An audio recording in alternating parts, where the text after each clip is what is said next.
ಬಳ್ಳಾರಿ ಜಿಲ್ಲಾಸ್ಪತ್ರೆಯಲ್ಲಿನ ಕರ್ಮಕಾಂಡ ಬಗೆದಷ್ಟು ಬಯಲಾಗ್ತಾ ಇದೆ. ಆಸ್ಪತ್ರೆ ವೈದ್ಯರ ಕಳ್ಳಾಟದ ಬಗ್ಗೆ ಆಸ್ಪತ್ರೆ ಸಿಬ್ಬಂದಿಯೇ ರಿಪಬ್ಲಿಕರ್ನಾಗೆ ಸ್ಫೋಟಕ ಮಾಹಿತಿ ನೀಡಿದ್ದಾರೆ. ವೈದ್ಯರು ಆಸ್ಪತ್ರೆಗೆ ಬಂದು ಪಂಚ್ ಮಾಡಿ ಖಾಸಗಿ ಕ್ಲಿನಿಕ್ಗಳಿಗೆ ಹೋಗ್ತಾರೆ. ಡ್ಯೂಟಿ ಮುಗಿಯುವ ಸಮಯಕ್ಕೆ ಬಂದು ಪಂಚ್ ಮಾಡ್ತಾರೆ. ಕಲಿಕೆಯಲ್ಲಿರುವ ಪಿಜಿ ವಿದ್ಯಾರ್ಥಿಗಳಿಂದ ಸರ್ಜರಿ ಮಾಡಿಸ್ತಾರೆ. ಬಾಣಂತಿಯರ ಸಾವಿಗೆ ಆಸ್ಪತ್ರೆಯ ಅವ್ಯವಸ್ಥೆಯೇ ಕಾರಣ ಅಂತ ಹೇಳಿದ್ದಾರೆ. ಬಾಣಂತಿಯರ ಸರಣಿ ಸಾವು ಹಿನ್ನೆಲೆ ಬಳ್ಳಾರಿ ಜಿಲ್ಲಾಸ್ಪತ್ರೆಗೆ ಲೋಕಾಯುಕ್ತ ಅಧಿಕಾರಿಗಳು ದಾಳಿ ನಡೆಸಿದ್ದಾರೆ. 3 ಪ್ರತ್ಯೇಕ ತಂಡವಾಗಿ ಲೋಕಾಯುಕ್ತ ಅಧಿಕಾರಿಗಳು ದಾಳಿ ನಡೆಸಿದ್ದಾರೆ.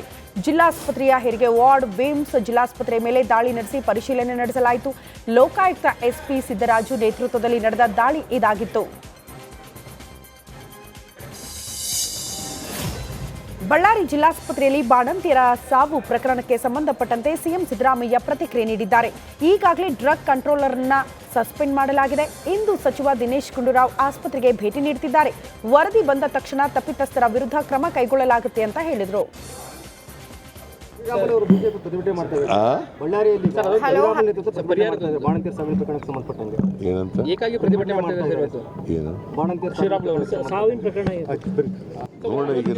ವರದಿ ಬರಲಿ ಅವರ ಕ್ರಮ ಶ್ರೀರಾಮುಲು ಬಿಜೆಪಿ ಪ್ರತಿಭಟನೆ ಮಾಡ್ತಾರೆ. ಬಳ್ಳಾರಿಯಲ್ಲಿ ಶ್ರೀರಾಮುಲು ನೇತೃತ್ವ ಬಾಣಂತಿಯರ ಸಾವಿನ ಪ್ರಕರಣಕ್ಕೆ ಸಂಬಂಧಪಟ್ಟಂತೆ ಬಳ್ಳಾರಿಯಲ್ಲಿ ಬಾಣಂತಿಯರ ಸರಣಿ ಸಾವು ಪ್ರಕರಣ ರಾಜ್ಯಾದ್ಯಂತ ಸದ್ದು ಮಾಡುತ್ತಿದೆ. ಸೋಮವಾರ ಬಳ್ಳಾರಿ ಜಿಲ್ಲಾಸ್ಪತ್ರೆಗೆ ಬಿಜೆಪಿ ರಾಜ್ಯಾಧ್ಯಕ್ಷ ವಿಜಯೇಂದ್ರ ಭೇಟಿಯನ್ನು ನೀಡಲಿದ್ದು, ಜಿಲ್ಲಾಸ್ಪತ್ರೆ ಮುಂಭಾಗ ಶ್ರೀರಾಮುಲು ನೇತೃತ್ವದಲ್ಲಿ ನಡೆಯಲಿರುವಂತಹ ಪ್ರತಿಭಟನೆಯಲ್ಲಿ ವಿಜಯೇಂದ್ರ ಭಾಗಿಯಾಗಲಿದ್ದಾರೆ. ಬಳ್ಳಾರಿ ಜಿಲ್ಲಾಸ್ಪತ್ರೆಗೆ ಆರೋಗ್ಯ ಸಚಿವ ದಿನೇಶ್ ಗುಂಡೂರಾವ್ ಭೇಟಿ ನೀಡಲಿದ್ದಾರೆ. ಆಸ್ಪತ್ರೆಯಲ್ಲಿ ಬಾಣಂತಿಯರ ಆರೈಕೆ ಬಗ್ಗೆ ಕಾಳಜಿ ಇಲ್ಲದಿದ್ರೂ ಸಚಿವರು ಬರ್ತಾರೆ ಅಂತ ಸಿಬ್ಬಂದಿ ಆಸ್ಪತ್ರೆಯನ್ನ ಸಿಂಗರಿಸಿದ್ದಾರೆ. ಹೊರಗಡೆಯಿಂದ ಹೂವಿನ ಗಿಡಗಳ ಕುಂಡ ತಂದು ಆಸ್ಪತ್ರೆ ಮುಂದೆ ಇಟ್ಟಿದ್ದಾರೆ.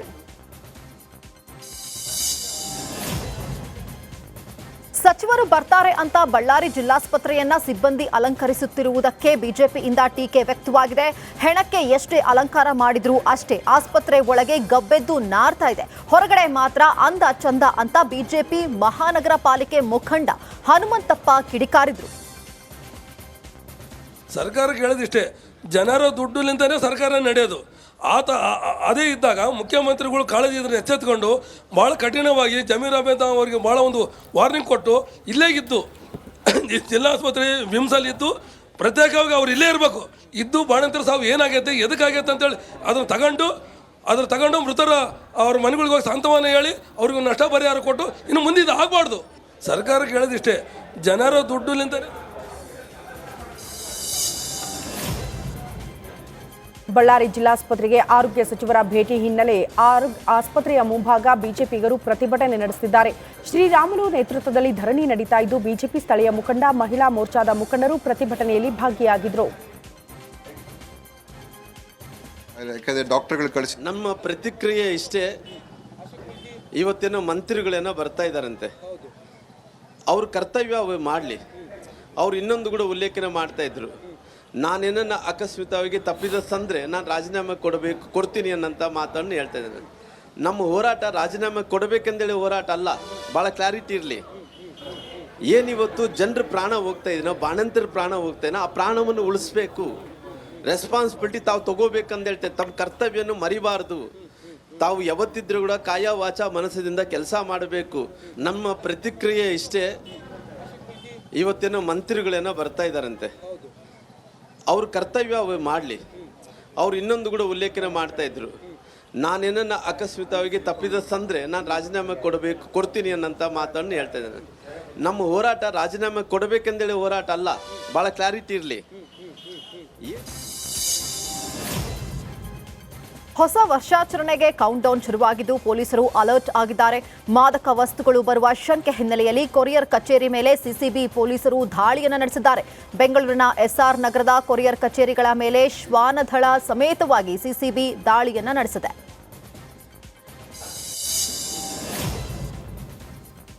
ಕೆಎಂಎಫ್ ಎಂಡಿ ಎಂಕೆ ಜಗದೀಶ್ ದಿಢೀರ್ ವರ್ಗಾವಣೆ ಹಿನ್ನೆಲೆ ವರ್ಗಾವಣೆ ಹಿಂದೆ ಹಲವಾರು ಶಂಕೆ ಇದೆ. ಕೇರಳ ಲಾಬಿಗೆ ಕರ್ನಾಟಕ ಸರ್ಕಾರ ಮಣಿದಿದೆ ಅಂತ ಬಿಜೆಪಿ ರಾಜ್ಯಾಧ್ಯಕ್ಷ ವಿಜೇಂದ್ರ ಆರೋಪ ಮಾಡಿದ್ದಾರೆ.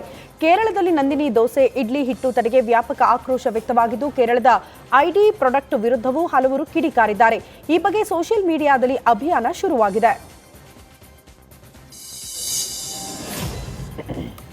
ಆಡಳಿತಾತ್ಮಕ ಕಾರಣದಿಂದ ಜಗದೀಶ್ ವರ್ಗಾವಣೆ ಆಗಿದೆ ಅಂತ ಕೆಎಂಎಫ್ ಅಧ್ಯಕ್ಷ ಭೀಮಾ ನಾಯಕ್ ಹೇಳಿಕೆಯನ್ನು ನೀಡಿದ್ದಾರೆ. ಕೆಎಂಎಫ್ನಿಂದ ದೋಸೆ ಹಿಟ್ಟು ಬಿಡುಗಡೆಗೆ ತಡೆ ಬಗ್ಗೆಯೂ ಕೂಡ ಮಾತನಾಡಿದ ಭೀಮಾ ನಾಯಕ್, ಸುರಕ್ಷತಾ ಕ್ರಮ ನೋಡ್ತಾ ಇದ್ದೇವೆ. ತಿರುಪತಿಯಲ್ಲಿ ಲಡ್ಡು ಪ್ರಕರಣ ಆದ ಹಿನ್ನೆಲೆಯಲ್ಲಿ ದೋಸೆ ಹಿಟ್ಟಿನ ಪರೀಕ್ಷೆ ಮಾಡಲಾಗ್ತಾ ಇದೆ. ಸುರಕ್ಷತೆ ಎಲ್ಲ ಸಮರ್ಪಕವಾದಂತಹ ನಂತರ ಬಿಡುಗಡೆ ಮಾಡಲಾಗುತ್ತೆ ಅಂತ ತಿಳಿಸಿದರು. ಬ್ರ್ಯಾಂಡಲ್ಲಿ ಮಾಡಬೇಕಂತ ನಾವು ನಮ್ಮ ಆಡಳಿತ ಮಂಡಳಿಯಲ್ಲಿ ಒಂದು ಚರ್ಚೆನ ಮಾಡಿ ಅದನ್ನು ಮಾಡಬೇಕಂತ ತೀರ್ಮಾನ ಮಾಡಿದ್ದೀವಿ. ಸೊ ಎಲ್ಲೋ ಒಂದು ಕಡೆಗೆ ಈ ತಿರುಪತಿ ಇಶ್ಯೂ ಆದಮೇಲೆ ಸೊ ಅದನ್ನು ಸ್ವಲ್ಪ ಅದಕ್ಕೆ ಇನ್ನು QC ನಮ್ಮ ಕ್ವಾಲಿಟಿ ಮತ್ತು ನಮ್ಮ QCR ನಾವು ಇನ್ನೊಂದು ಸತಿ ಮೀಟಿಂಗ್ ಕರೆದು ಕ್ವಾಲಿಟಿ ಬಗ್ಗೆ ಇನ್ನೊಂದು ಸತಿ ಚೆಕ್ ಮಾಡಿ ಸೊ ಅದರ ಸಂಪೂರ್ಣವಾದಂಥ ಸಿಎಂ ಸಿದ್ದರಾಮಯ್ಯ ಚಾಮರಾಜನಗರ ಜಿಲ್ಲಾ ಪ್ರವಾಸ ಕೈಗೊಂಡಿದ್ದಾರೆ. ಸಿಎಂ ಜೊತೆ ಸಚಿವರಾದ HC ಮಹದೇವಪ್ಪ, ಕೆ ವೆಂಕಟೇಶ್, ಮಧು ಬಂಗಾರಪ್ಪ ಕೂಡ ಆಗಮಿಸಿದ್ದು ಸತ್ತೇಗಾಲದಲ್ಲಿ ಸರ್ಕಾರಿ ಶಾಲಾ ಕಟ್ಟಡವನ್ನು ಸಿಎಂ ಉದ್ಘಾಟನೆ ಮಾಡಲಿದ್ದಾರೆ.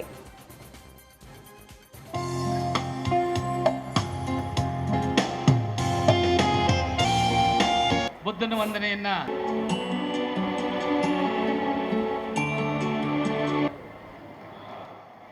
ನಮ್ಮ ಒಳಿತಿಗೋಸ್ಕರ, ಜನರ ಒಳಿತಿಗೋಸ್ಕರ, ಅವಕಾಶಗಳಿಂದ ವಂಚಿತರಾಗಿರ್ತಕ್ಕಂಥ ಜನರ ಒಳಿತಿಗೋಸ್ಕರ ಕೆಲಸ ಮಾಡಿದ್ರು. ಜೀವನ ವಿರುದ್ಧ ಹೋರಾಟ ಮಾಡಿದ್ರು. ಸಾಮಾಜಿಕ ಹೋರಾಟ it's not an easy thing. ತಮ್ಮ ಆರೋಗ್ಯನೂ ಕೂಡ ಲೆಕ್ಕಿಸ್ದೇನೆ ಹೋರಾಟ ಮಾಡಿದ್ರು. ಅವ್ರು ಹೇಳಿದ್ರು ಸ್ವಲ್ಪ ಆದರೂ ಮಾಡಬೇಕಲ್ವ. ಅವ್ರು ಏನು ಹೇಳಿದ್ರು ಗೊತ್ತಾ ಬಾಬಾ ಸಾಹೇಬ್ ಅಂಬೇಡ್ಕರ್ ಅವರು? ನೋಡಪ್ಪ, ಸಾಮಾಜಿಕ ನ್ಯಾಯದ ರಥವನ್ನು ಇಲ್ಲಿವರೆಗೆ ಎಳ್ಕೊಂಡ್ಬಂದಿದ್ದೀನಿ. ಮುಂದಕ್ಕೆ ಎಳ್ಕೋಬೇಕಾದ್ರೆ ಹೋಗಿ ಹಿಂದಕ್ಕೆ ಮಾತ್ರ ತಳಿಬೇಡಪ್ಪ ಅಂತ ಹೇಳಿದ್ರು ಅಲ್ವಾ. ಹಿಂದಕ್ಕೆ ಮಾತ್ರ ತಳಿಬೇಡಿ, ಬಿಟ್ಬಿಡಿ, ನಿಮ್ಮ ಕೈಲಿ ಆಗಲಿಲ್ಲ ಬಿಟ್ಬಿಡಿ, ಅಲ್ಲೇ ಯಾರು ಪುಣ್ಯಾತ್ಮರು ಎಳೀತಾರೆ. ಅದನ್ನು ಮಾಡಬೇಕು ಅಂತ ಹೇಳಿದ್ರು. ಸೊ ಆ ಕೆಲಸ ನಾವೆಲ್ಲ ಮಾಡಬೇಕು ಅಲ್ವಾ. ಬೇರೆಯವರಿಗೆ ಸಮಾಜದಲ್ಲಿ ಬೇರೆಯವರು ಸಹಾಯ ಮಾಡ್ತಕ್ಕಂಥ ಮನೋಭಾವವನ್ನು ಬೆಳೆಸ್ಕೊಳ್ತಕ್ಕಂಥದ್ದು ಅತ್ಯಂತ ಅವಶ್ಯ. ನಾವು ಓದಿದಂಥ ಶಾಲೆಗಳಿಗೆ ಅದನ್ನು ಅಭಿವೃದ್ಧಿಪಡಿಸ್ತಕ್ಕಂಥ ಕೆಲಸವನ್ನು ಮಾಡ್ತಕ್ಕಂಥದ್ದು ಭಾಳ ಒಳ್ಳೆಯದು. ಅದನ್ನು ಮರುಸ್ವಾಮಿ ಮತ್ತು ಅವರೆಲ್ಲ ಸಂಗಡಿಗರು ಮಾಡಿದ್ದಾರೆ. ಇಂಥ ಶಾಲೆಯನ್ನು ಅತ್ಯಂತ ಸಂತೋಷದಿಂದ ಉದ್ಘಾಟನೆ ಮಾಡಿದ್ದೇನೆ ಅಂತೇಳಿ ಮತ್ತೊಮ್ಮೆ ಹೇಳಿ ನಿಮ್ಮೆಲ್ಲರಿಗೂ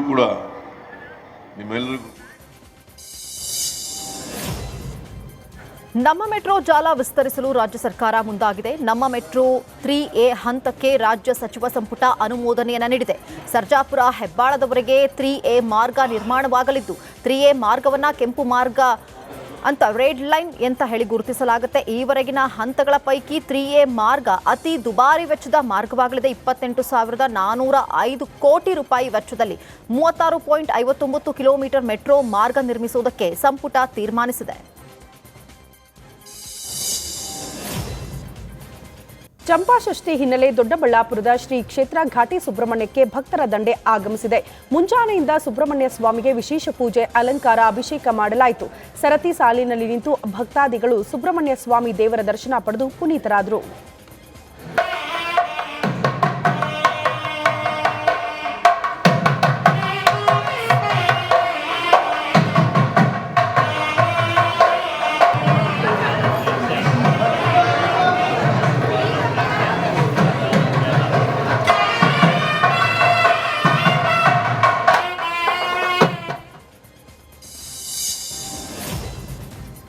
ಬಸವಣ್ಣನವರ ಕುರಿತು ಯತ್ನಾಳ್ ವಿವಾದಾತ್ಮಕ ಹೇಳಿಕೆ ಸಂಬಂಧ ಬೆಳಗಾವಿ ಚೆನ್ನಮ್ಮ ವೃತ್ತದಲ್ಲಿ ಲಿಂಗಾಯತ ಸಮಾಜದಿಂದ ಪ್ರತಿಭಟನೆ ನಡೆಸಲಾಯಿತು.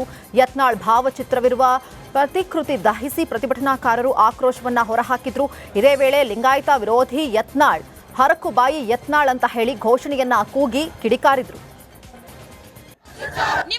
ನಿಮ್ಮ ಬಿಜೆಪಿ ಮುಖಂಡರಾದಂತ ಪ್ರಧಾನಮಂತ್ರಿಗಳ ಬಸವಣ್ಣನ ಬಗ್ಗೆ ಅಭಿನಂದನೆಗಳು ಸಲ್ಲಿಸಿದ್ದಾರೆ. ಅಭಿಮಾನ ಇದೆ ಬಸವಣ್ಣನ ಬಗ್ಗೆ. ಅದೇ ಆಡಳಿತದಲ್ಲಿರುವ ಯತ್ನಾಳ್ಗೆ ಯಾಕಿಲ್ಲ? ನೀವ್ ಯಾಕೆ ಕೇಳೋದಿಲ್ಲ? ಮೋದಿಜಿ ಅವರಿಗೆ ನಾನು ನೇರವಾಗಿ ಪ್ರಶ್ನೆ ಕೇಳಕ್ ಇಷ್ಟಪಡ್ತೀನಿ. ಬಸವಣ್ಣನವರಿಗೆ ಅಷ್ಟೊಂದು ಒಳಗೆ ಹಾರಿದ ಅಂತಂದ್ರೆ ನಿಮ್ಗೇನು ನೋವಾಗ್ತಿಲ್ವಾ? ನಾವು ಬಸವಾದಿ ಪ್ರಮತರಿಗೆ ಇಷ್ಟು ನೋವಾಗಿದೆ. ನಾವು ಸತ್ತೋಗ್ಬೇಕು ಅನಿಸ್ತಿದೆ ನಮ್ಮ ಬಸವಣ್ಣಪ್ಪನಿಗೆ ಹೇಳಿದದಕ್ಕೆ. ಒಳಗೆ ಹಾರಿದ ಅಂತ ಹೇಳ್ತಿದ್ದಾನೆ ಬಸವಣ್ಣ. ನಿಮ್ಮ ಬಿಜೆಪಿ ಮುಖಂಡರಾದಂತ ಪ್ರಧಾನಮಂತ್ರಿಗಳ ಬಸವಣ್ಣನ ಬಗ್ಗೆ ಅಭಿನಂದನೆಗಳು ಸಲ್ಲಿಸಿದ್ದಾರೆ. ಅಭಿಮಾನ ಇದೆ ಬಸವಣ್ಣನ ಬಗ್ಗೆ. ಅದೇ ಆಡಳಿತದಲ್ಲಿರುವ ಯತ್ನಾಳ್ಗೆ ಯಾಕಿಲ್ಲ? ನೀವ್ ಯಾಕೆ ಕೇಳೋದಿಲ್ಲ? ಮೋದಿಜಿ ಅವರಿಗೆ ನಾನು ನೇರವಾಗಿ ಪ್ರಶ್ನೆ ಕೇಳಕ್ ಇಷ್ಟಪಡ್ತೀನಿ. ಬಸವಣ್ಣನವರಿಗೆ ಅಷ್ಟೊಂದು ಒಳಗೆ ಹಾರಿದ ಅಂತಂದ್ರೆ ನಿಮ್ಗೇನು ನೋವ? ಶಿವಮೊಗ್ಗ ಮಹಾನಗರ ಪಾಲಿಕೆ ಆಯುಕ್ತರ ವಿರುದ್ಧ ಶಾಸಕ ಚನ್ನಬಸಪ್ಪ ನೇತೃತ್ವದಲ್ಲಿ ಪ್ರತಿಭಟನೆ ನಡೆಯಿತು. ಆಶ್ರಯ ಮನೆಗಳ ಫಲಾನುಭವಿಗಳ ಆಯ್ಕೆ ಸಭೆ ರದ್ದುಗೊಳಿಸಿದ ಖಂಡಿಸಿ ಕುವೆಂಪು ರಂಗಮಂದಿರದ ಎದುರು ಪ್ರತಿಭಟನೆ ನಡೆಸಲಾಯಿತು. ಈ ವೇಳೆ ಪಾಲಿಕೆ ಆಯುಕ್ತರ ವಿರುದ್ಧ ಘೋಷಣೆ ಕೂಗಿ ಪ್ರತಿಭಟನಾಕಾರರು ಆಕ್ರೋಶ ಹೊರಹಾಕಿದ್ದಾರೆ.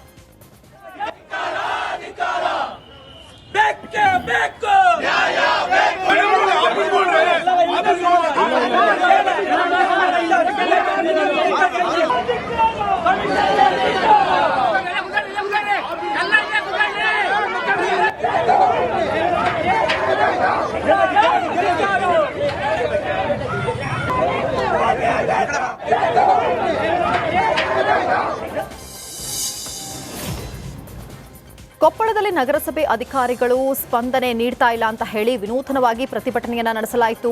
ತಲೆ ಮೇಲೆ ಕಲ್ಲು ಹೊತ್ತು ಕೊಪ್ಪಳ ನಗರಸಭೆ ಸದಸ್ಯ ಸೋಮಣ್ಣ ಹಳ್ಳಿ ಪ್ರತಿಭಟನೆಯನ್ನ ನಡೆಸಿದ್ರು. ವಾರ್ಡ್ನ ಸಮಸ್ಯೆಗಳಿಗೆ ಅಧಿಕಾರಿಗಳು ಸ್ಪಂದಿಸ್ತಾ ಇಲ್ಲ ಅಂತ ಹೇಳಿ ಕಲ್ಲಿಗೆ ತಿರುಪತಿ ನಾಮ ಹಾಕಿ ತಲೆ ಮೇಲೆ ಹೊತ್ತು ಸೋಮಣ್ಣ ವಿನೂತನವಾಗಿ ಪ್ರತಿಭಟನೆಯನ್ನ ನಡೆಸಿದ್ರು. ಅಲ್ಲ, ನಿಮ್ಮ ಮೇನ್ ಬೇಡಿಕೆ ನಿಮ್ಮ ವಾರ್ಡಿಂದೇನ್ರಿ?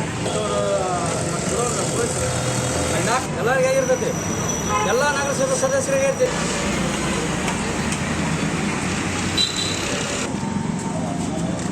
ಜನರಿಗೆ ಗೊತ್ತಾಗಬೇಕಲ್ಲ. ಉಡುಪಿ ಜಿಲ್ಲೆ ಕಾರ್ಕಳ ತಾಲೂಕಿನ ಇನ್ನಾ ಗ್ರಾಮದಲ್ಲಿ ಟವರ್ ನಿರ್ಮಾಣ ವಿರೋಧಿಸಿ ಹೋರಾಟ ಸಮಿತಿ ನೇತೃತ್ವದಲ್ಲಿ ಗ್ರಾಮಸ್ಥರಿಂದ ನಿರಂತರವಾಗಿ ಪ್ರತಿಭಟನೆ ಮುಂದುವರೆದಿದೆ.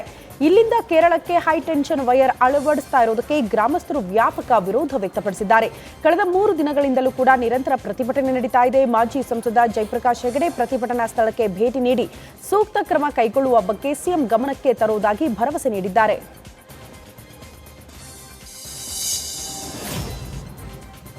ಬೀದರ್ ಜಿಲ್ಲೆಯಾದ್ಯಂತ ನಡೆಯುತ್ತಿರುವ 21ನೇ ಜಾನುವಾರು ಗಣತಿಗೆ ಜಿಲ್ಲಾ ಪಂಚಾಯತ್ ಸಿಇಒ ಗಿರೀಶ್ ಬಧೋಳೆ ಚಾಲನೆಯನ್ನು ನೀಡಿದ್ರು. ಜೊತೆಗೆ ಔರದ್ ತಾಲೂಕಿನಲ್ಲಿ ಮಾಜಿ ಸಚಿವ ಪ್ರಭು ಚೌಹಾಣ್ ಚಾಲನೆಯನ್ನು ನೀಡಿದ್ರು. ಇಂದಿನಿಂದ 4 ತಿಂಗಳ ಕಾಲ ಜಾನುವಾರು ಗಣತಿ ನಡೆಯಲಿದೆ. ಜಾನುವಾರು ಗಣತಿಗಾಗಿ ಗ್ರಾಮಕ್ಕೆ ಎಣಿಕೆ ಸಿಬ್ಬಂದಿ ಬಂದಾಗ ಸಾರ್ವಜನಿಕರು ಹಾಗೂ ರೈತರಲ್ಲಿರುವ ಜಾನುವಾರುಗಳ ಸಂಪೂರ್ಣ ಮಾಹಿತಿಯನ್ನ ನೀಡಿ ಜಾನುವಾರು ಗಣತಿ ಕಾರ್ಯ ಯಶಸ್ವಿಗೊಳಿಸುವಲ್ಲಿ ಸಹಕರಿಸಿ ಅಂತ ಗಿರೀಶ್ ಬಂಧೋಳೆ ಗ್ರಾಮ ಪಂಚಾಯಿತಿ ಸಿಬ್ಬಂದಿಗೆ ಸೂಚನೆಯನ್ನ ನೀಡಿದರು.